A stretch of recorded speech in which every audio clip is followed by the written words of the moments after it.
A retired teacher in Hamilton has an important and encouraging message to share. Roger DiBattista joins us this morning with more on his autobiography, Lessons from Life, A Teacher's Story. So nice to meet you virtually, Roger. Hey, nice to meet you. Nice to So meet you.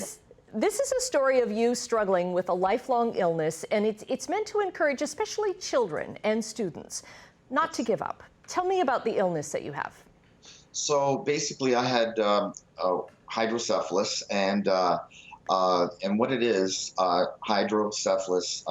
It's a Greek word, hydro meaning water, cephalus of the brain. So water on the brain, and it's a buildup of fluid that happens in and around the brain, and and it affects certain parts of your body later on.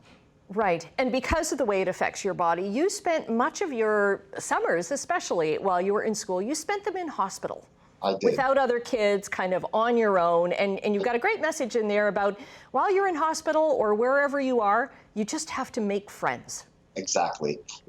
It's so important. I mean, if you don't have that, you've got to have that that positive energy, that positive attitude, and if you don't have that, this kind of thing, like I'm a people person, so I need to be out there and be with people, and I just enjoy that. And if I didn't have that in me, I don't know how I would have survived back then. However, it worked. Yes, yes, I love it. You've got a photo in there that we're going to share with our viewers right now, where you would hold these shindigs, where you just put on a record player and invite friends over and neighbors over, and they would just dance and have fun, right? Oh yeah, my parents were really good about that. When I was younger, they did a lot for me. They bought me this portable record player, and just for me to pass time in my backyard, and I'd have the neighborhood kids come over. We'd have a great time, and it was, and they never worried about the noise. They never cared about. They just wanted to see me happy.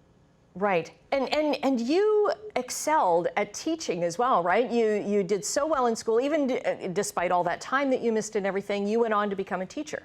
Yes, I did. I taught actually in 3 boards. I taught with the I taught with the Bruce Gray separate. Then I taught there for 1 year up in Owen Sound. I was engaged at the time, and then moved down to Hamilton. Still couldn't get a job in Hamilton yet, so I applied to the Grand Erie board, which was called the Haldeman Board of Education back then, and then after 10 years there, I began my 11th year and up to retirement with the Hamilton Catholic District School Board. And I retired in 2007. Right, right. And did you have a special connection with students who had different abilities or illnesses while you were teaching? I did. I always wanted to be.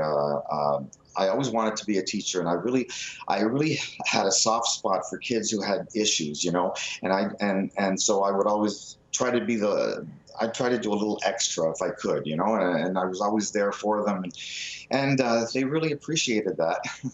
Right, and is that because you got some extra help, or was there somebody in your childhood that kind of boosted you along the way? Well, yeah, I have to mention my sister here. She was very influential for me, and it was just she was always there for me all the time. So she was my I would say my rock back then. Yes, yes. Well, lovely stories, and it's so nice to talk to you, Roger. Again, it's Lessons from Life, A Teacher's Story, and we'll put a link up on our website, chch.com, on how you can get the book. Thank you so much. Thank you very much, Vanette.